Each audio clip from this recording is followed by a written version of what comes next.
Assalamualaikum warahmatullahi taala wabarakatuh. Selamat pagi semuanya, anak-anakku sekalian tercinta.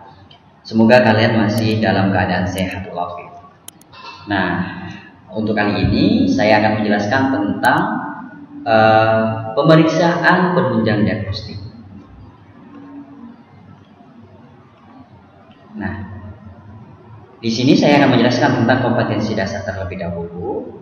Yang pertama adalah kompetensi dasar yang harus anak-anak sekalian pahami,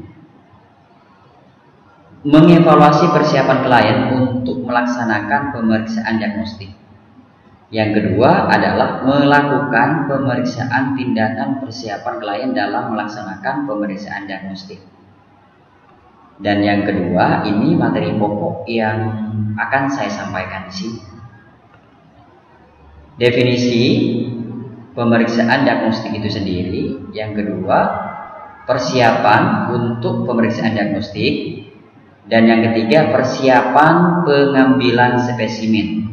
Nah, ini nanti kita akan pelajari di bab ini. Selanjutnya, pencapaian yang harus anak-anakku sekalian capai itu yang pertama adalah menjelaskan pengertian pemeriksaan diagnostik. Yang kedua, siswa mampu menjelaskan persiapan untuk pemeriksaan diagnostik. Yang ketiga adalah siswa mampu menjelaskan persiapan pengambilan spesimen. Oleh sebab itu, ini harus benar-benar dipahami betul, dan nanti untuk lebih jelasnya supaya nanti tidak hanya teori saja, nanti bisa dilakukan bersama saya. Nah, selanjutnya saya akan membahas tentang definisi. Selanjutnya kita masuk ke inti. Sekarang kita masuk ke definisi. Nah, di sini ada dua definisi. Ini sangat berbeda. Dia pemeriksaan diagnostik dan pemeriksaan laboratorium itu berbeda. Kalau pemeriksaan diagnostik itu penilaian klinis terhadap respon individu terhadap suatu penyakit. Nah, ini penilaian klinis terhadap respon individu terhadap suatu masalahnya. Kalau pemeriksaan laboratorium itu tindakan khusus dengan cara pengambilan sampel dari pasien tersebut. Nah, di sini perlu saya jelaskan sebentar. Pemeriksaan diagnostik ini untuk menentukan diagnosa, sedangkan pemeriksaan laboratorium ini untuk memperkuat diagnosa yang sudah ditegakkan. Bisa dipahami? Nah, selanjutnya di bawah ini tujuan dari pemeriksaan penunjang diagnostik ini apa? Nah, ini ada beberapa tujuan. Ya, yang pertama adalah menemukan penyakit yang mungkin gejalanya belum jelas.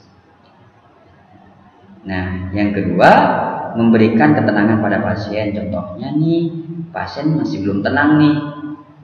Saya kankernya ganas atau enggak gitu.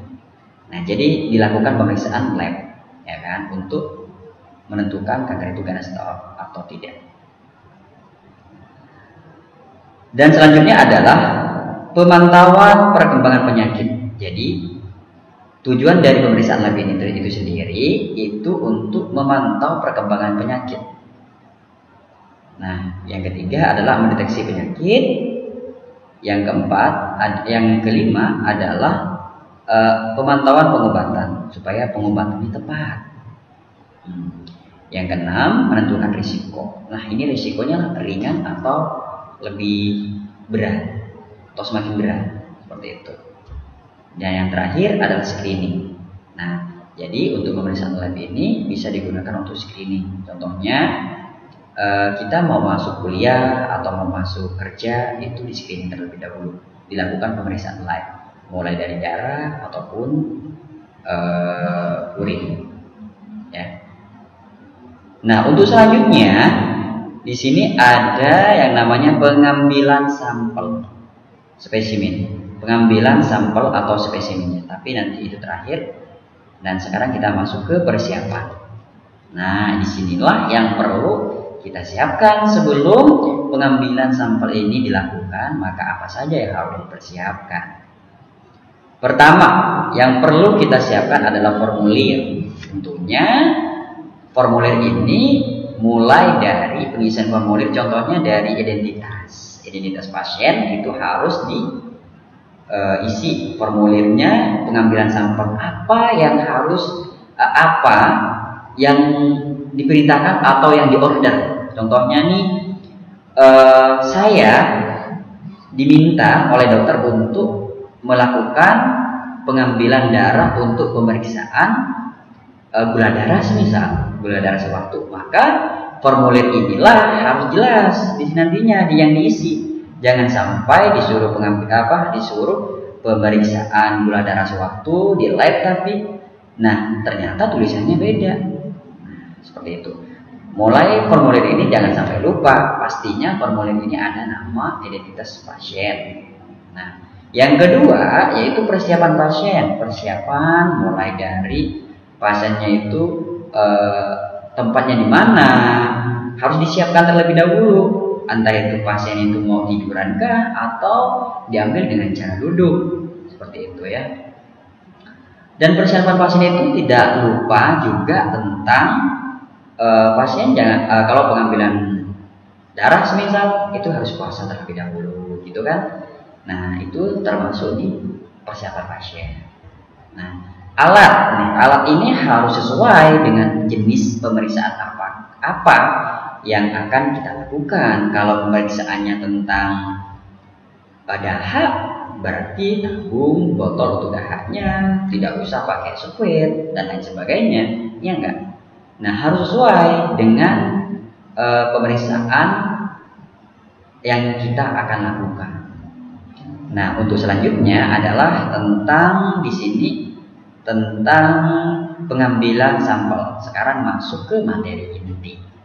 Nah, sekarang ini pengambilan sampel. Saya akan menjelaskan tentang pengambilan sampel darah. Untuk pengambilan sampel urin maupun feses nantinya akan dilakukan di materi sebelumnya, karena materi untuk pengambilan sampel darah ini sangat banyak ya, dibagi menjadi 2.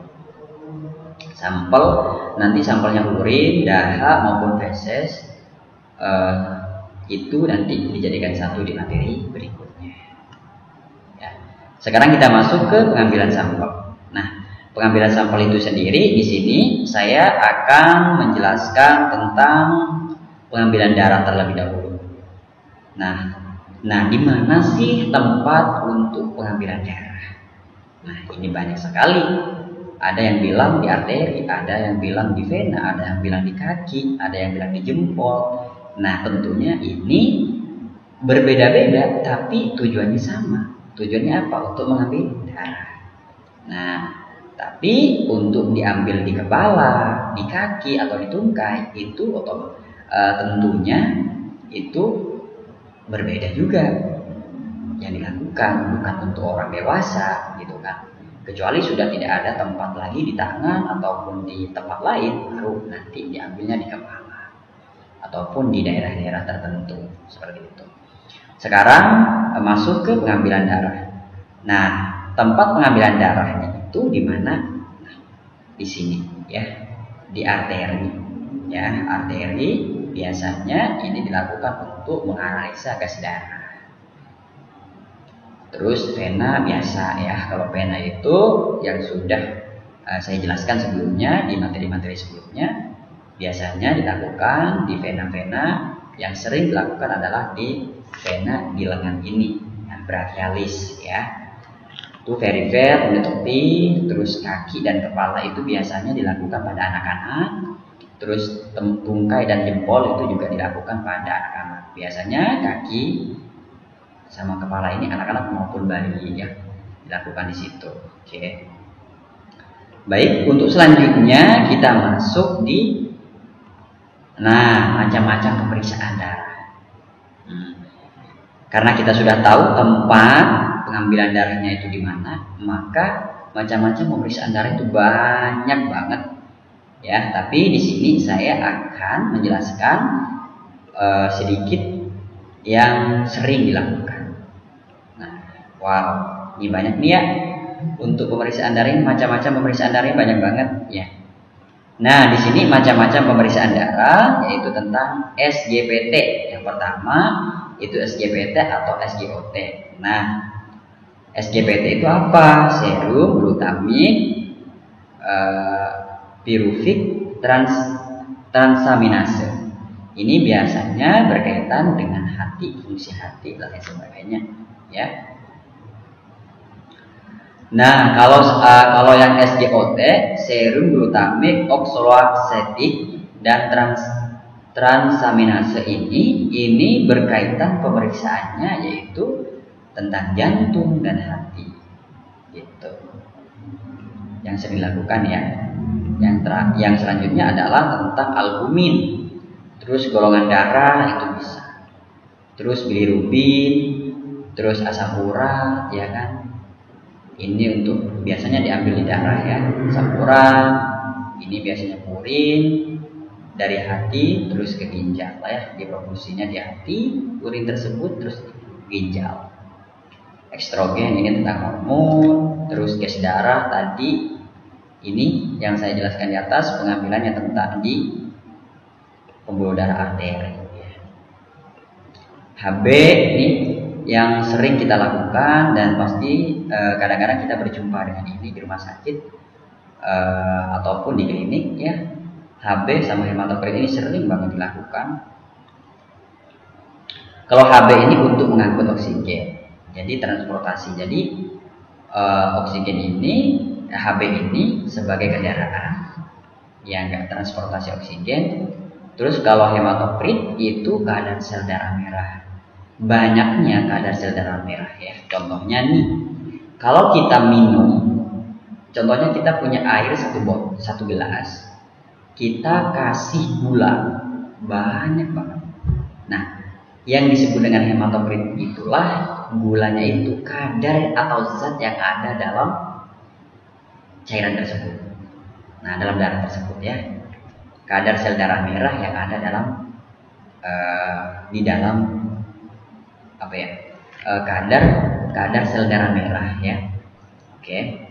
Jadi kalau masih bingung tentang ini, kalian beli minuman atau jus ya. Airnya kan sedikit tuh, airnya plasmanya sedikit atau airnya sedikit. Nah, kita masukin misal kita beli es kelapa nih. Nah, es kelapanya itulah yang disebut dengan hematokrit.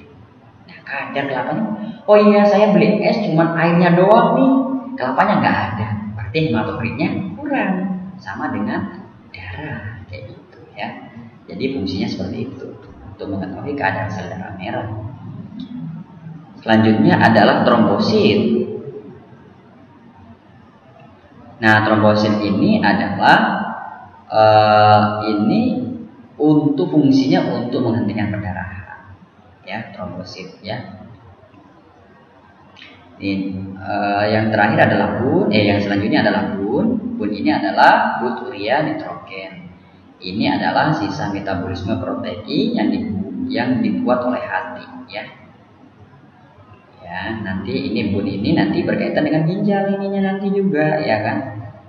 Nah, terus selanjutnya trigliserid. Nah, biasanya ini trigliserid ini asam lemak yang dihasilkan oleh karbohidrat. Ya.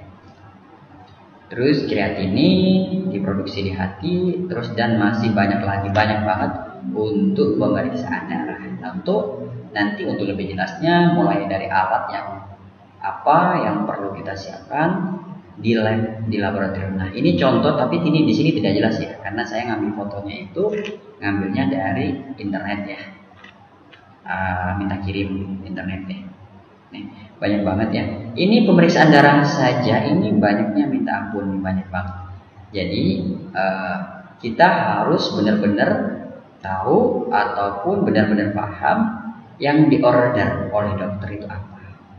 Yang diorder semisal pemeriksaannya tentang analisa gas darah, ya udah kita alatnya juga disesuaikan dengan pemeriksaan analisa gas darah.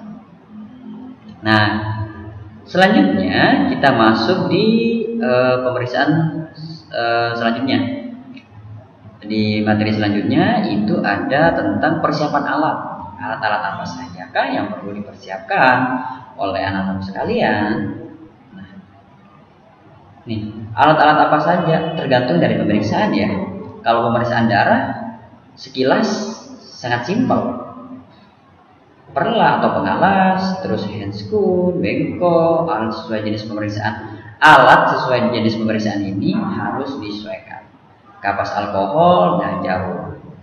Nah, disinilah untuk pemeriksaan darah, materi-materi tentang pemeriksaan darah. Mungkin di sini cukup sampai di sini. Kalau ada nanti untuk lebih jelasnya dilakukan di laboratorium ya untuk materi-materi ini. Nah, ini sangat simpel sekali, saya buat sesimpel mungkin. Nah, selanjutnya jika nanti kalau ada pertanyaan boleh nanti di grup maupun di YouTube ya. Di YouTube bisa dilihat nanti. Oke. Dan untuk selanjutnya saya akhiri. Wassalamualaikum warahmatullahi taala wabarakatuh.